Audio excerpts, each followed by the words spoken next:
on Geek Crash Course, I'm diving into the incredible, immersive world of Skyrim, a game that's part of the Elder Scrolls series, which is a compilation of open-world RPG games with a fantasy tilt. I'm Dekajlo, and this is Geek Crash Course East. Fusroda!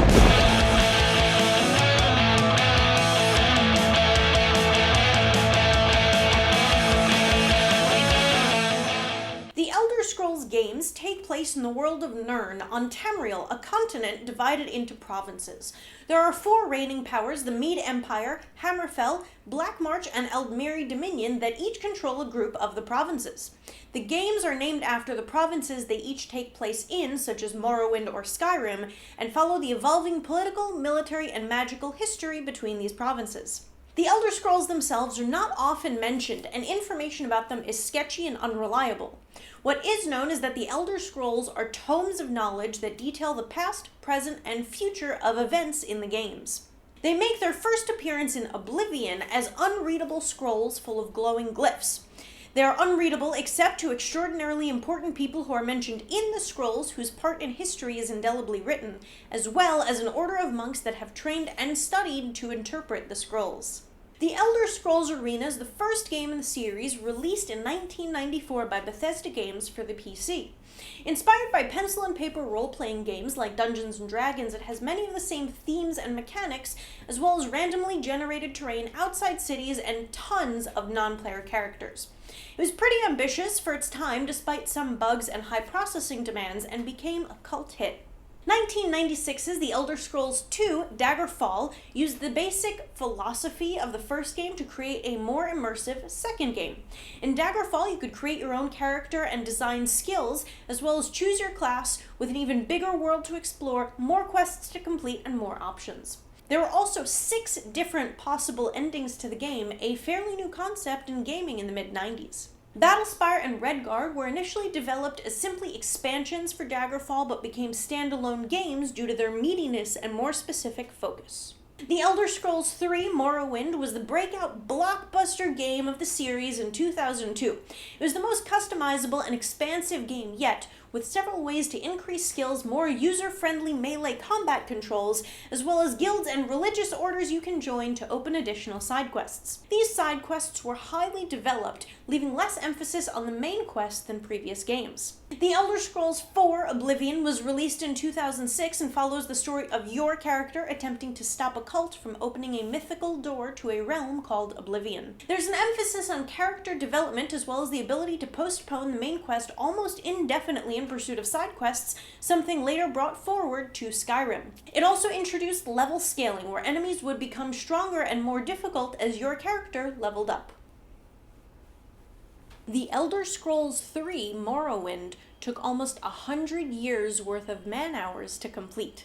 Skyrim was released in 2013 to incredible reviews. It takes place in Skyrim and revolves around your player's quest to defeat Alduin, a dragon that will supposedly destroy the world. A dragon, creatures thought to be extinct, destroys your town in the opening of the game. You learn that there are more dragons appearing, causing mass death and destruction as large fire-breathing creatures are wont to do. You are tasked with finding the Dragon Stone, an artifact that reveals dragon burial sites in Skyrim. You defeat a dragon by absorbing his soul, and it's revealed that you are a dragonborn, or Dovahkiin, dragonborn in the dragon language, a person born with the soul of a dragon. To be clear, being a dragonborn is a rare and prophesied quality. A dragonborn hasn't existed in, generations, so it's kind of a big deal. You quickly find out that being a Dovahkiin means you have the unique ability to speak in the dragon's tongue, a language wherein the very use of words allows you to have great power over your environment. These so-called words of power allow you to, for example, speak the word for fire and expel fire, much like a dragon does. As you progress along your quest, you meet tons of characters and gain access to hundreds and hundreds and hundreds of side quests, all with the ultimate goal of defeating Alduin and saving Skyrim. Like most RPGs, your choices define your gameplay experience. Through use of your preferred skills, your character gains mastery and special abilities in specific areas, such as blacksmithing, archery, stealth, and illusion magic.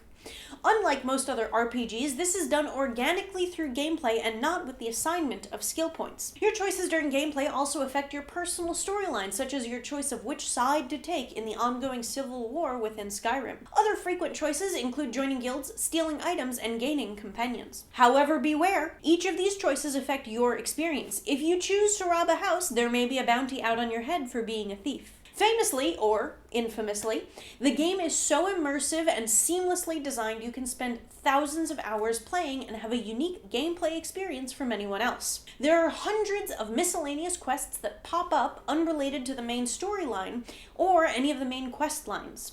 The map is enormous, filled with an interactive environment where you can do things like kill wildlife or gather plants, and it's also visually stunning. The mod community that's developed around the PC version of the game, where you can install mods that will do anything from make the lighting more realistic, to turning all of the dragons into Macho Man Randy Savage, lead to almost infinite replayability of the game if you can ever complete it in the first place, which you really can't.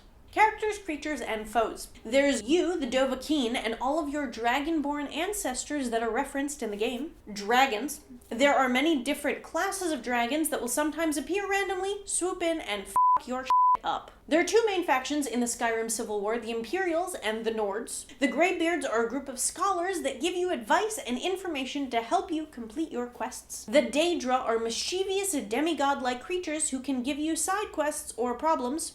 Mo Daedra, mo problems. The Draggers are mummy-like creatures found in many of the tombs who tend to pop up out of the coffins and attack you. The Falmer are creepy, blind, cave-dwelling thingies that sort of look like goblins who tend to show up during your dungeon explorations and try to kill you. There are also dozens of other races in the Skyrim world and lore, such as the Nords, Elves, and Khajiit, who are great big cat people, as well as tons of other foes, but there are way too many to list. Whenever ancient dragons had great debates, it was said to shake the very foundations of the earth because their words had such great power.